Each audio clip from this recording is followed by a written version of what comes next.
Bismillahirrahmanirrahim. Assalamualaikum warahmatullahi wabarakatuh.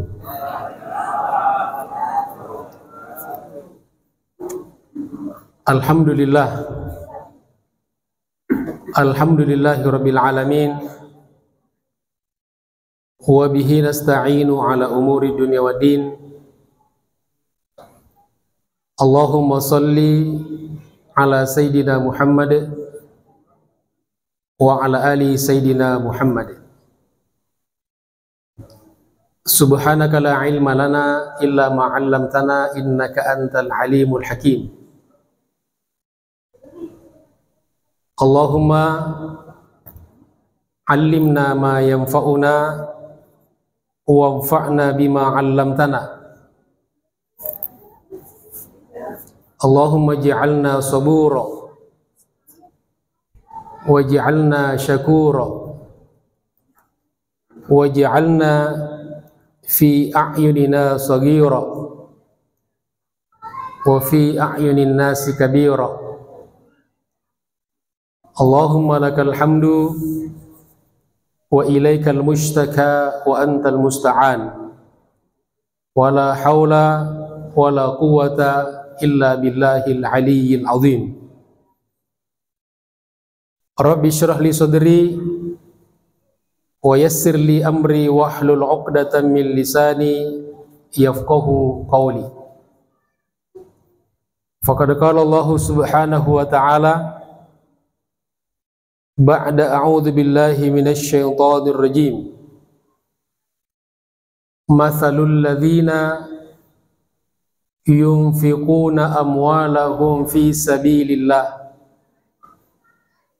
kamathali habbatin ambatat sab'a sanabil fi kulli sumbulatin mi'atu habbah wallahu yudha'ifu liman yasha' wallahu wasi'un alim. Wa qala Nabi sallallahu alaihi wasallam ma naqasat malun min sadaqah. Wa qala aidan dawu mardakum bis sadaqah. Sadaqallah wa sadaqa Rasulullah wa nahnu ala dzalika minasy syahidina wasyakirina walhamdulillahi rabbil alamin. Pergi ke pasar membeli ikan, tidak lupa juga membeli terasi. Ini melulu ya, hafalnya itu doang. Puji syukur kita panjatkan, kita bisa bertemu lagi. Dan pas kita ketemu lagi, sudah di akhir Ramadan. Alhamdulillah. Semoga Allah subhanahu wa ta'ala menerima seluruh rangkaian ibadah dan amal soleh kita, khususnya selama bulan Ramadan ini. Dan semoga Allah subhanahu wa ta'ala juga mengampuni, memaafkan segala khilaf kita, segala kekurangan kita, segala kelemahan dan ketidakberdayaan kita. Dan mudah-mudahan dalam segala kelemahan dan keterbatasan kita, Allah subhanahu wa ta'ala senantiasa berikan kepada kita keikhlasan dan keistiqomahan. Diawali dengan keikhlasan dan ditutup dengan keistiqomahan. Inilah yang paling mahal. Makanya dikatakan al-istiqamah khairun min alfi karamah. Satu istiqomah, satu konsistensi itu lebih baik daripada 1000 karomah, 1000 keluar biasaan. Mudah-mudahan kita termasuk orang-orang yang ikhlas dan orang-orang yang istiqomah. Amin ya rabbal alamin. Jamaah sekalian yang saya hormati, seperti biasa di Sabtu pertama kita kajian rutin. Karena ini bulan Ramadan ya, dan memang judulnya kuliah subuh Ramadan, yang biasanya kita masih memakai kitab Nasaihul Ibad yang merupakan karya atau syarah daripada kitab Munabbihat alal Isti'dad li Yaumil Ma'ad karya Ibnu Hajar al-Asqalani. Maka di kesempatan ini insyaallah kita tidak membahas kitab ini dulu, tetapi kita akan belajar atau mengkaji satu tema yang insya Allah sangat erat kaitannya dengan Ramadan. Apa itu? Yaitu kita kasih judul dahsyatnya sedekah.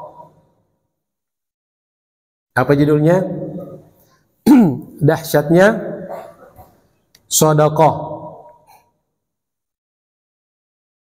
Tentu kalau kita berbicara tentang sedekah, maka include di dalamnya, termasuk di dalamnya zakat, infak dan juga wakaf.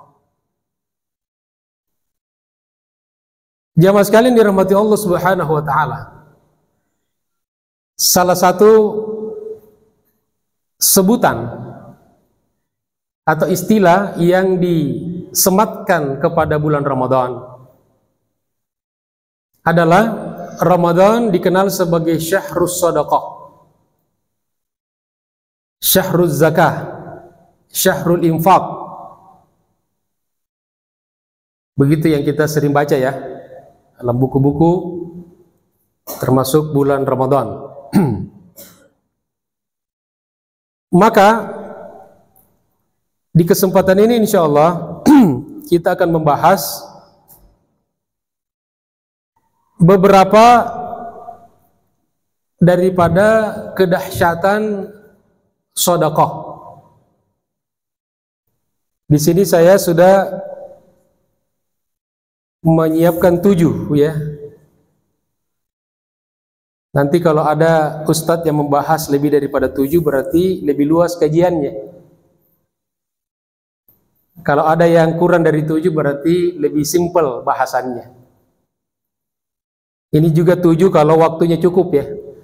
Begitu saya sudah melihat ada bapak-bapak, ibu-ibu yang nguap, ya saya harus percepat. Apalagi di subuh ini ya. Tapi jemaah Al-Akbar ini insya Allah sudah tidak diragukan lagi. Mau Ramadan, mau di luar Ramadan, sama ya. Sama-sama nguap, enggak, sama-sama semangat.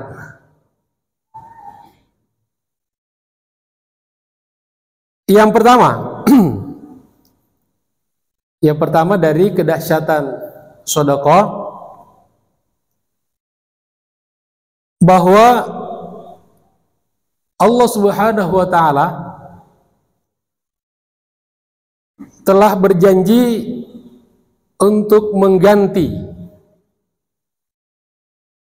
setiap apa yang kita keluarkan, apakah itu berupa zakat, infak, sedekah dan sebagainya, dengan ganti 700 kali. Tidak ada dalam matematika kalkulasi keuntungan manusia memberikan keuntungan sampai 700 kali.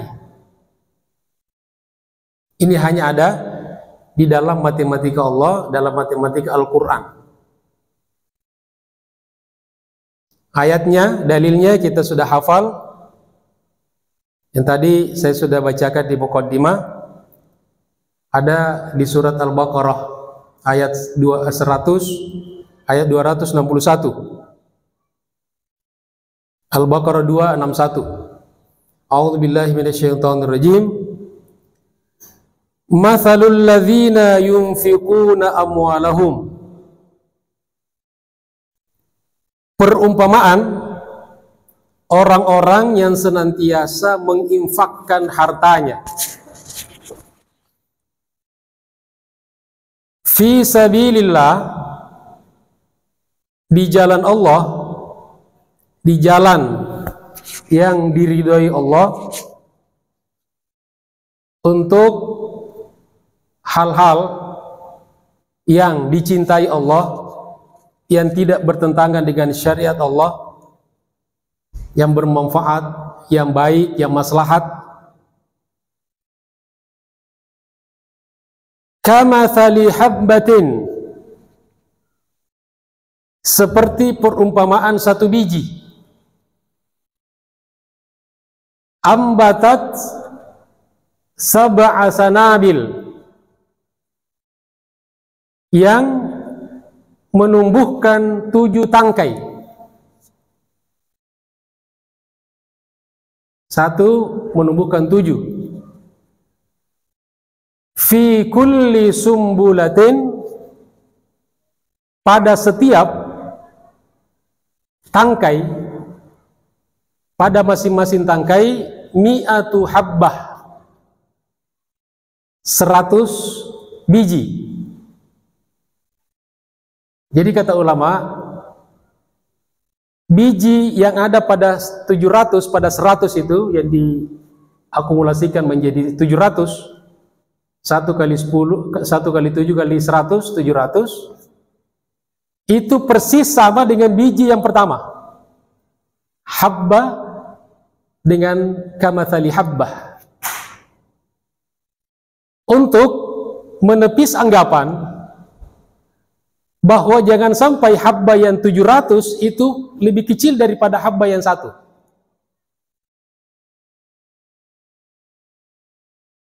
Seperti kita manusia kan, sama-sama namanya tapi kualitasnya beda. Maka kata ulama, yang 700 itu sama dengan yang 1.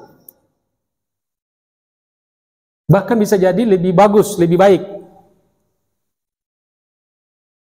Jadi Masya Allah, diganti oleh Allah 700. Jadi kalau kita misalnya berinfak, bersedekah 1000, maka jadinya berapa diganti? Kalau hitung-hitungan kita ini. Jadi makanya dalam Islam juga itu kalau dikatakan kita ibadah jangan hitung-hitungan, itu tidak benar juga. Memang kita harus dalam hidup ini harus hitung-hitungan. Orang Allah hitung-hitungan sama kita, Nabi hitung-hitungan sama kita. Umur kita ini terbatas. Ini kan hitung-hitungan. Jadi kita memang perlu hitung-hitungan. Dalam zikir kita disuruh zikir yang banyak. Banyak itu kan dihitung. Makanya pakai alat tasbih. Agar kita bisa menghitung berapa kadar kemampuan banyak kita. Maka zakat itu dihitung. Di hari kiamat namanya yaumul hisab, hari perhitungan. Ada hitung-hitungan. Jadi jangan ada orang bilang ibadah jangan hitung-hitungan. Kita harus hitung-hitungan. Tapi hitung-hitungannya dengan Allah Subhanahu wa ta'ala. Satu huruf Al-Quran 10 pahalanya. Itu kan hitung-hitungan. Itu yang pertama jamaah sekalian. Jadi ini ada kisah yang berkaitan dengan ini pada masa paceklik, ya, kekurangan bahan makanan. Kemudian Utsman bin Affan sebagai pengusaha muslim yang kaya raya dan dermawan, beliau kemudian mendatangkan banyak sekali kafilah-kafilah yang bermuatan bahan makanan pokok ke Madinah. Jadi ini didatangkan secara impor. Jadi Utsman ini sudah saudagar importir.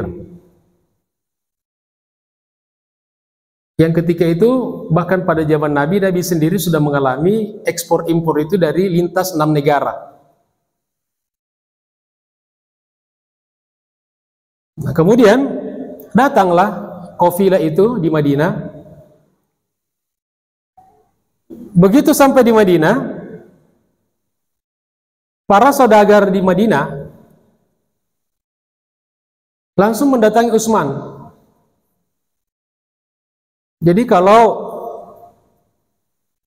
bahan-bahan pokok kurang, sedangkan masyarakat membutuhkan, itu kan pasti pasarannya baik kan, barang-barang cepat laku, karena orang membutuhkan. Maka datanglah ada yang menawarkan, Utsman, kami saja ya jual, berikan pada kami, kami kasih keuntungan 2 kali lipat, ada yang 4 kali, 5 kali. Setiap ada tawaran, selalu jawabannya Utsman cuma satu, ada yang menawarkan lebih daripada itu. Saya kasih 10 kali lipat. Jawabannya begitu juga. Ada yang sudah siap memberikan lebih daripada itu. Makin bingung pedagang ini kan. Sampai mereka tidak berdaya. Dan akhirnya mereka jujur berkata pada Utsman, Utsman, kami ini pedagang-pedagang yang kamu kenal kan? Kami ini orang Madinah.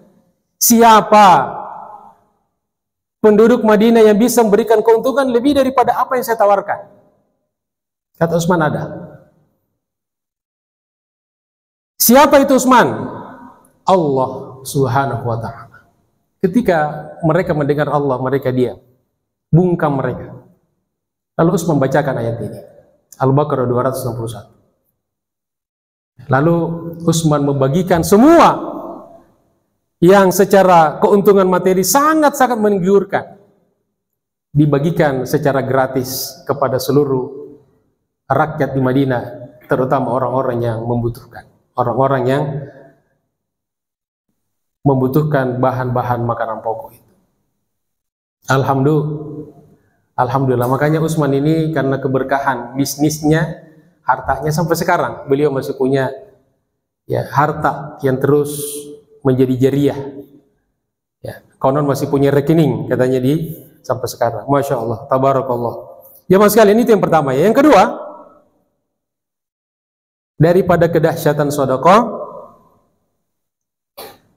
bahwa orang yang bersedekah termasuk salah satu dari 7 golongan yang akan mendapatkan perlindungan khusus dari Allah Subhanahu wa ta'ala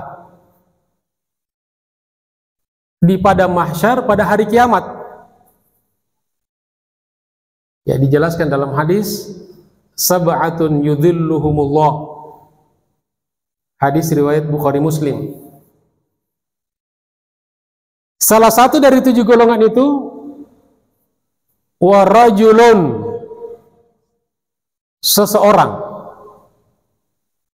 siapapun, bisa laki-laki, bisa perempuan, tasaddaqa, dia bersedekah, bisadaqatin, dengan satu sedekah, fa'akhfaha, lalu dia sembunyikan sedekahnya itu. Artinya apa? Artinya dia berusaha untuk ikhlas di dalam sedekahnya itu. Kadang-kadang ada orang ketika terlihat amalnya bisa mengganggu hatinya. Ada juga orang yang sudah kuat, mau diumumkan, mau dipublikasikan, insya Allah dia sudah konik dengan Allah. Orang ini fa'akhfaha, dia sembunyikan, artinya dia berusaha untuk merahasiakan, menjaga keikhlasannya. Hatta la ta'lama shimaluhu, sampai-sampai tangan kirinya tidak mengetahui ma tunfiqu yaminuhu, apa yang dikeluarkan oleh tangan kanannya. Kata ulama, dia betul-betul bersungguh-sungguh menjaga keikhlasannya dalam beramal, dalam bersedekah. Makanya orang-orang tua kita dahulu ada yang berwakaf, tidak ada yang tahu kecuali dia dengan Allah. Sampai istrinya pun, keluarganya nggak tahu. Ketika meninggal dunia baru orang-orang pada ngomong, itu masjid dulu yang wakafkan itu bapakmu, kakekmu. Masya Allah. Semoga orang-orang tua kita yang telah mendahului kita, insya Allah kebaikannya senantiasa mengalir ke alam kuburnya, terutama jariahnya selama hidup. Nah, orang-orang sekarang begitu juga ya.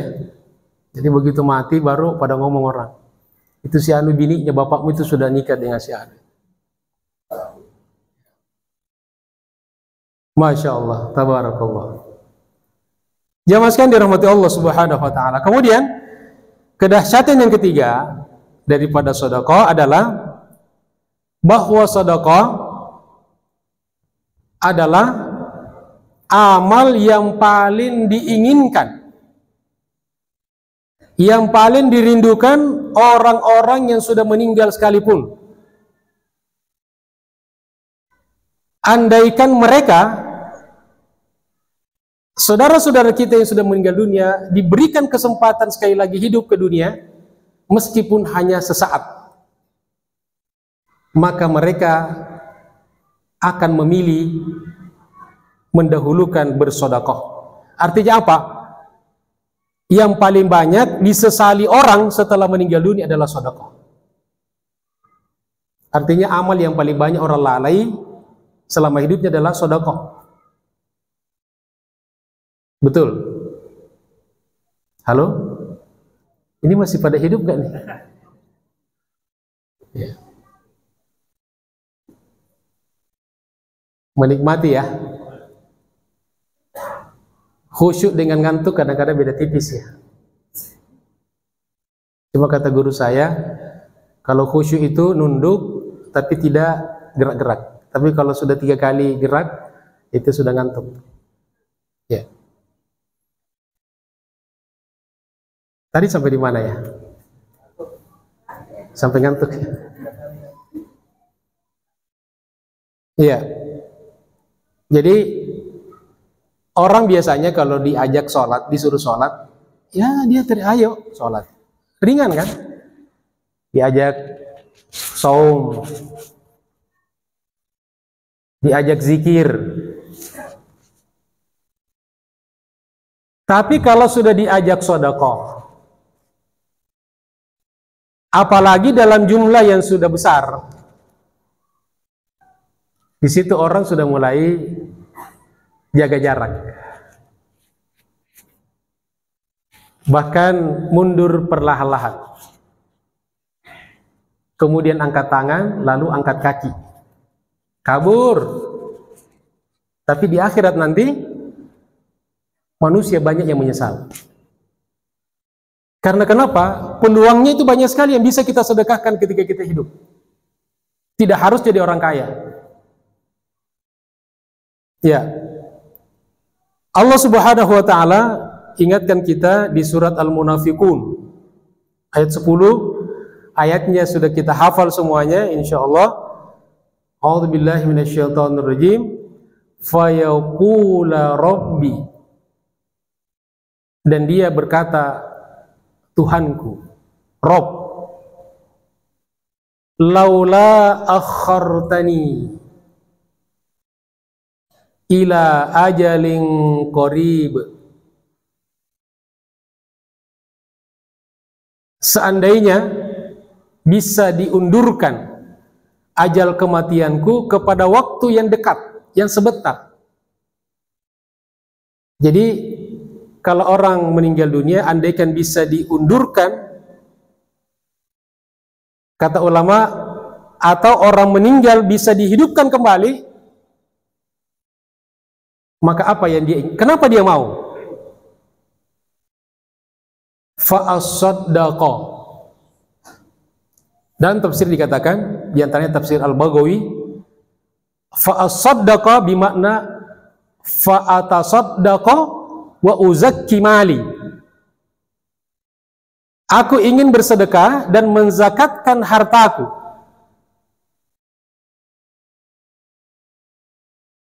Ya, walaupun kata ulama itu hanya sekedar tamanni, angan-angan, kan tidak mungkin terjadi ya. Tidak mungkin terjadi. Jadi amal-amal yang paling diinginkan adalah bersedekah.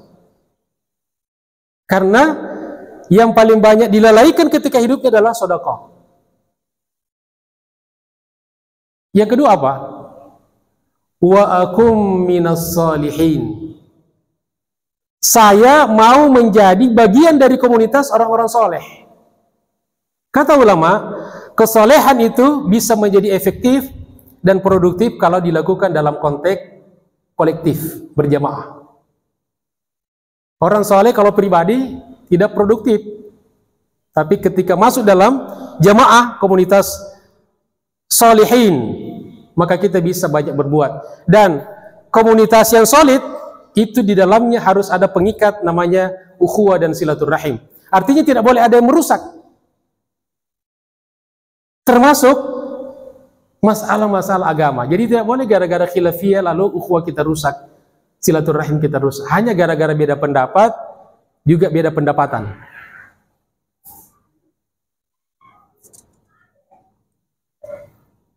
Jamaah sekalian dirahmati Allah Subhanahu wa taala. Kemudian yang ke berapa? Ya? Halo? Yang ke berapa? Keempat ya? Saya tanya soalnya ada yang ketika tanya katanya. Terserah mau ke 7 langsung. Ustaz 7 aja langsung gitu. Kalau sepakat langsung lompat ke 7, saya lompat ke 7 nanti. Yang keempat, bahwa pahala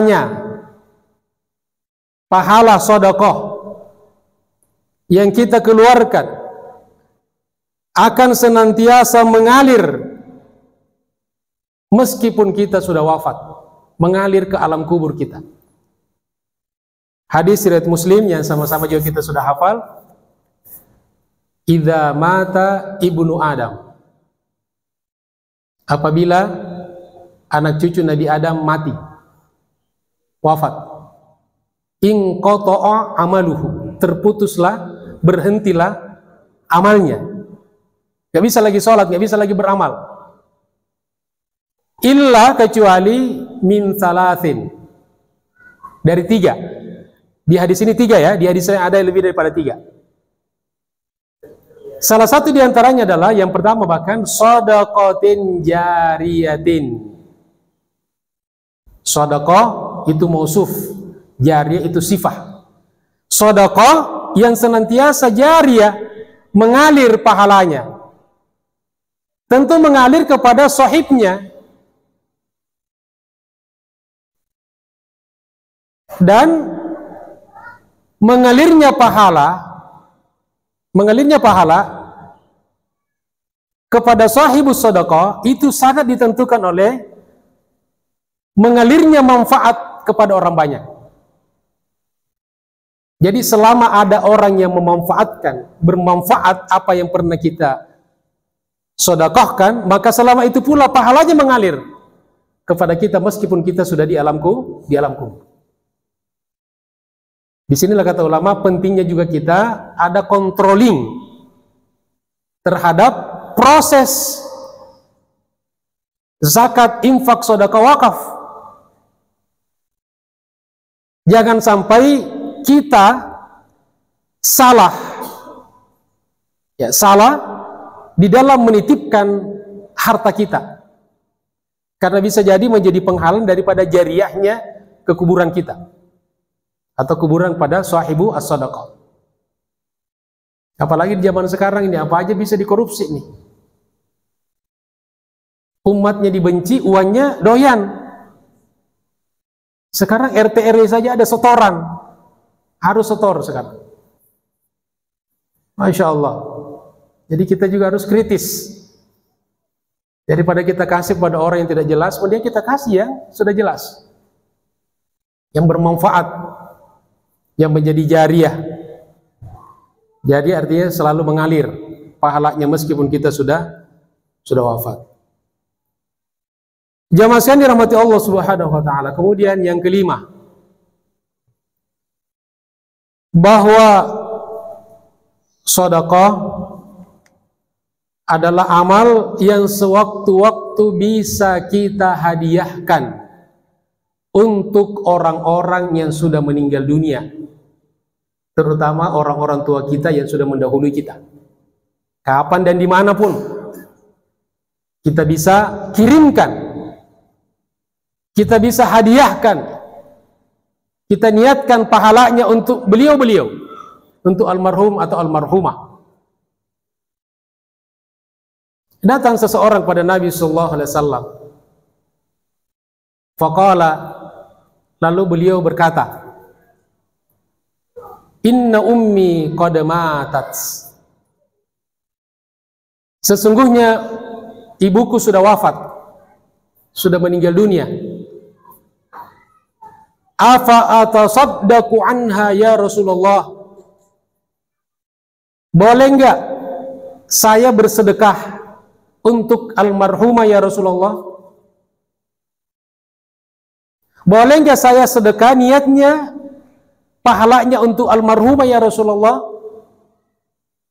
Qala, beliau menjawab, na'am. Ya, boleh. Inilah diantara dalil bahwa kita bisa menghadiahkan sebagian amal kita, khususnya sedekah, kepada orang-orang yang sudah meninggal dunia. Bisa kita kirimkan dan sampai. Kalau ada orang dibacakan dalil ini kemudian nggak percaya, nggak sampai itu. Kita bilang sama dia, kalau gitu mati aja dulu, nanti kita kirimin. Nanti kalau nggak sampai WA ya. Sampai, Nabi bilang sampai. Boleh. Ini ada orang ngotot, nggak sampai katanya. Dari mana kamu tahu tidak sampai? Orang Nabi bilang sampai. Jadi itu boleh kita, jadi misalnya kita sedekah, apapun bentuknya, niatkan untuk orang tua, untuk si fulan, ya kan? Karena niat sangat menentukan. Innamal a'malu bin niat. Niatkan. Kemudian orang itu bertanya lagi, ayyus shadaqati afdal? Apa sedekah yang paling afdal ya Rasulullah? Qala, Nabi menjawab, sakyul ma. Kasih orang air minum. Jadi air minum. Kata ulama, kenapa dikatakan air minum? Salah satu alasannya, selain tentunya karena di Arab ketika itu memang orang yang paling dibutuhkan itu air. Artinya, sedekah kita itu akan efektif ketika langsung bermanfaat. Dirasakan manfaatnya oleh orang yang kita berikan. Makanya kita jangan ngasih pada orang yang tidak butuh. Ya itu kan kebutuhan kita ngasih orang. Juga harus dipastikan orang yang kita beri itu butuh. Makanya kalau ngundang makan, ibu-ibu, bapak-bapak, kalau ngundang makan, utamakan orang-orang yang lapar. Agar bermanfaat, efektif. Maka ketika dia mulai makan, alhamdulillah, terima kasih Pak, terima kasih Bu. Makanannya enak, luar biasa gitu. Alhamdulillah. Tapi kalau orang kenyang kita undang makan, ya paling dia celah. Makanannya nggak enak. Satenya tadi rada-rada bau ya. Bapak makan berapa? 5 tusuk. Masya Allah. Untung rada-rada bau ya. Andaikan tidak rada-rada bau, Bapak bungkus pulang. Nah ini ciri-cirinya orang-orang yang tidak membutuhkan itu adalah dia ngomongin. Tapi kalau orang yang membutuhkan, dia terima kasih kepada Allah, kepada pemberi dan juga kepada pemberi. Masya Allah. Yang kedua, kata ulama, karena air itu langsung bisa dirasakan oleh penerima. Kalau orang dikasih air, langsung diminum kan? Beda kalau kita kasih orang baju misalnya. Apalagi dikasih jas. Jas lagi Ustadz nih. Ya. Orang tidak langsung pakai. Mungkin dicuci dulu, disetrika dulu, atau nunggu momentum tertentu baru dipakai. Bahkan beras, ketika orang dikasih beras mungkin dia masak dulu. Tapi kalau air kita kasih, ya biasanya langsung diminum. Maka kata ulama, efektivitas daripada sedekah kita itu ketika bisa langsung bermanfaat. Jadi jangan juga diartikan bahwa kalau gitu sedekah air minum aja terus. Jangan. Nanti orang becek. Dikasih air terus kan. Artinya, dalam pemahaman lain, kalau saja air minumnya bagus, apalagi makanannya. Dan harus tepat sasaran dan tepat guna. Kalau orang haus, kasih air. Kalau waktunya ngopi, air tambah kopi. Betul nggak? Kalau orang lapar, kasih makan. Kalau orang butuh pakaian, kasih pakaian. Kalau ada anak yang cerdas, tapi tidak punya kemampuan finansial, kasih beasiswa dia, biayain dia. Maka itu akan bermanfaat. Dan itu akan menjadi jariah seperti di poin keempat tadi. Jamaah sekalian dirahmati Allah Subhanahu wa taala. Kemudian kedahsyatan yang keenam, bahwa setiap hari orang yang bersedekah akan senantiasa didoakan oleh malaikat, dan doa malaikat pasti diijabah oleh Allah Subhanahu wa taala. Kata Nabi SAW dalam hadis muttafaqun alaih Bukhari Muslim, ma min yaumin, setiap hari, yusbihu al-ibad fi, di mana hamba berada di hari itu. Jadi setiap hari, illa kecuali malakani yanzilani, ada dua malaikat yang turun. Fayaqulu ahaduhuma, salah satu dari dua malaikat itu berdoa, Allahumma a'ti munfiqan khalafan.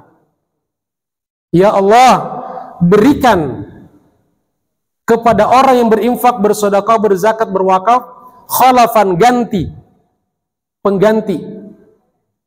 Dari kata khalifah, khalifah itu pemimpin pengganti. Makanya Abu Bakar namanya Khalifatu Rasulillah. Kemudian Umar datang, Khalifati Rasulillah. Nah, lama-lama makin panjang nih, Khalifati. Lalu diganti dengan Amirul Mukminin untuk memangkas kepanjangan kata. Jadi awalnya khalifah. Jadi ada malaikat, ya Allah, beri ganti kepada orang yang berinfak. Masya Allah. Makanya tidak pernah kita dengar atau melihat ada orang yang jatuh miskin gara-gara rajin bersedekah. Pernah dengar nggak? Kemudian wa yaqulul akhar, malaikat yang kedua berdoa, Allahumma a'ti mumsikan talafan. Ya Allah, berikan kebinasaan, kehancuran, kebangkrutan kepada orang yang memegang erat hartanya, yang pelit, yang tidak mau mengeluarkan hartanya. Malaikat doakan kehancuran bagi dia. Makanya jemaah sekalian, seperti saya katakan tadi, tidak pernah kita ada, bahkan dalam sejarah ada orang itu si fulan dulu kaya raya, sekarang bangkrut. Kenapa? Gara-gara rajin sedekah. Tidak pernah. Yang ada dan sering itu si fulan dulu orang hebat, kaya raya, sekarang miskin raya, tidurnya di jalan raya, atau kadang-kadang datang di masjid raya. minta sedekah. Kenapa? Dulunya pelit, dulunya sombong, seperti pejabat yang sombong, seperti Fir'aun, seperti Qarun, seperti Haman. Ketika menjabat sombong, ketika pensiun baru sok-sokan gitu kan. Apalagi nggak punya kekuasaan lagi. Ada nggak kira-kira orang begitu pensiun baru berkoar-koar gitu? Ayo Ustadz, mari kita berjuang, mari kita revolusi. Pret. Dulu waktu menjabat di mana aja. Sekarang mau revolusi apaan?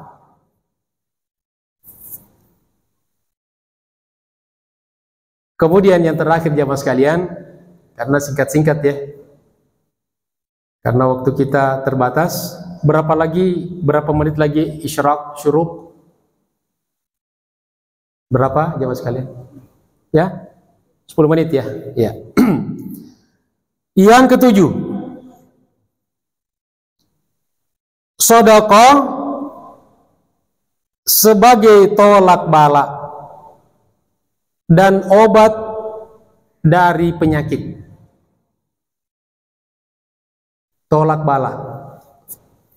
Jadi bukan sekedar tolak angin ya. Tolak bala. Dan salah satu bala yang paling ditakutkan manusia adalah penyakit.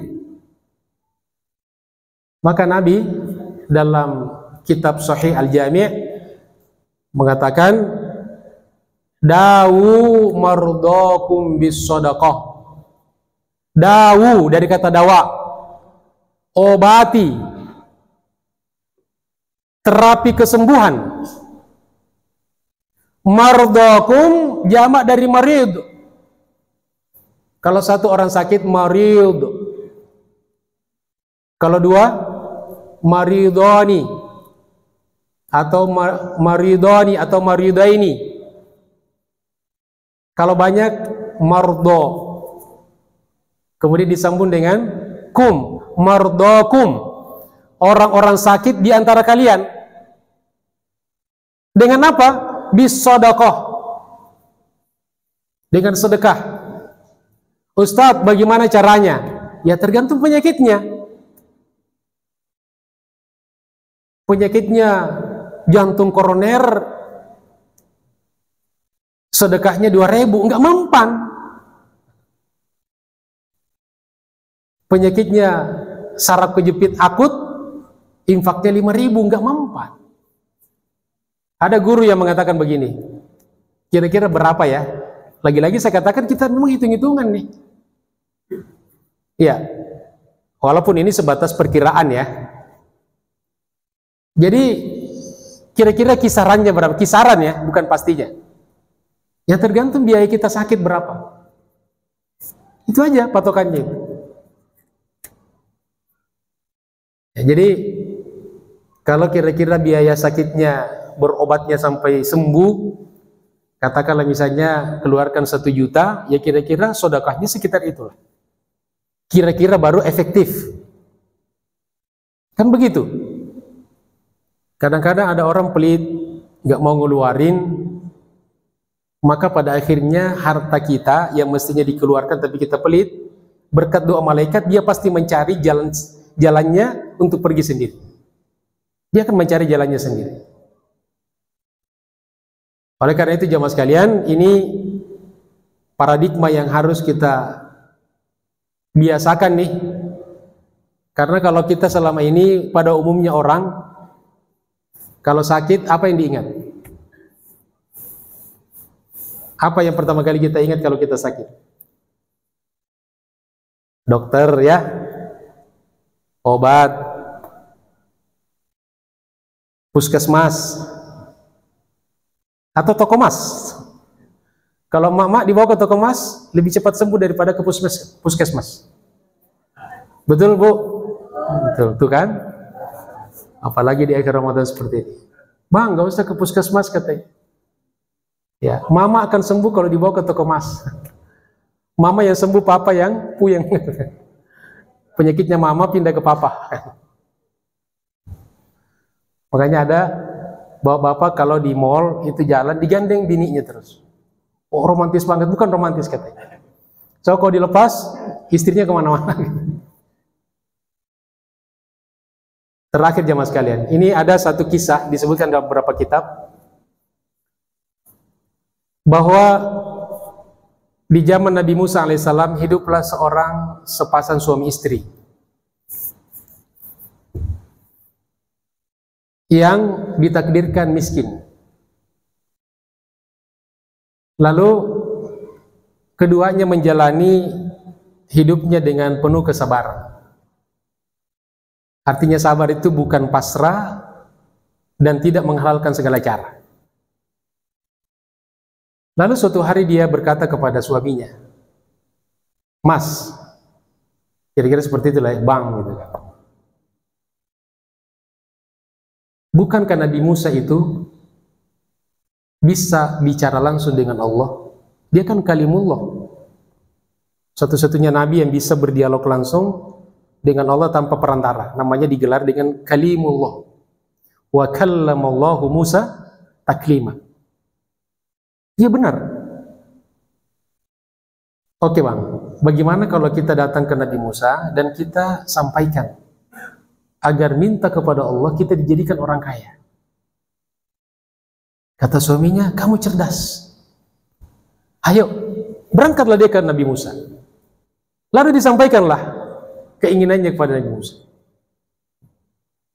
Lalu Nabi Musa pun meminta kepada Allah agar suami istri itu dijadikan orang kaya. Dan Allah terima permintaan Nabi Musa alaihissalam. Tapi kata Allah, ada syaratnya. Apa syaratnya? Sampaikan kepada dia berdua bahwa kamu akan dijadikan orang kaya hanya dalam waktu 1 tahun. 1 tahun saja. Nabi Musa pun menyampaikan kepada suami istri itu. Dan begitu suami istri itu dengar kalau keinginannya diijabah oleh Allah, maka dia begitu bersyukur dan gembira luar biasa. Sampai-sampai tidak memperhatikan batas waktu yang diberikan padanya. Inilah tandanya orang bersyukur nih. Jadi sesingkat apapun waktu yang diberikan, dia akan manfaatkan. Kalau kita nih misalnya, kalau orang seperti kita nih, kadar iman kita, andaikan kita yang berdoa dan dia ijabah oleh Allah, pasti fokus kita kepada 1 tahun. Loh kok cuma 1 tahun ya? Betul. Tapi suami istri ini begitu gembira. Dia tidak melihat pada 1 tahunnya, tapi lihat pada kesempatan yang diberikan. Bagaimana dia memanfaatkan peluang. Lalu kata istrinya, setelah itu dia udah kaya raya, Allah kalau menghendaki seseorang, diangkat derajatnya, begitu dijatuhkan, pintu-pintu rezeki dibuka. Lalu seketika dia menjadi kaya raya. Lalu kata istrinya, Mas, kita ini udah kaya raya nih, bagaimana kalau harta kita ini kita infakkan, kita sedekahkan, kita bantu orang-orang yang membutuhkan. Kita bangun tempat-tempat peristirahatan orang-orang musafir. Kita bantu orang-orang miskin. Kita bantu anak-anak yatim, janda-janda tua. Pokoknya orang-orang membutuhkan. Lalu suaminya sepakat. Mulai sejak itu, suami istri ini siang malam sibuk bersedekah, sibuk membantu orang. Saking sibuknya, sampai-sampai dia tidak merasakan bahwa waktunya setahun diberikan habis. Jamaah sekalian Bapak Ibu yang saya hormati, orang kalau mengerjakan sesuatu yang dinikmatin, dia cintai, waktu tidak terasa. Siang malam dia bersedekah, dia berinfak. Nabi Musa memantau, loh, kok ini orang tidak miskin-miskin? Orang itu malah cuek, dia beramal saja terus. Waktu sudah lewat lebih setahun. Justru Nabi Musa yang kepo. Dia lapor sama Allah, ya Allah, bukankah engkau janjikan orang itu hanya diberikan batas tahun? Kata Allah, betul wahai Musa.